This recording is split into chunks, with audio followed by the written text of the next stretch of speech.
given our duck pond a little bit of a makeover today. Spring fed from over in that far corner where that sand is. It bubbles up the sand, fills itself in sort of 3, 4, 5 years. And it had reached a point now where it had no water in it at all.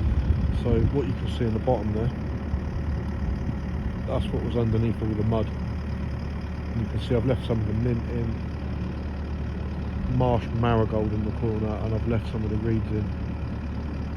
I have opened it up considerably, so hopefully this year we can get a bit more duck shooting from it. It looks a mess now. That needs some water in it, it'll look a lot better. Hide some of the horrors that I've uncovered.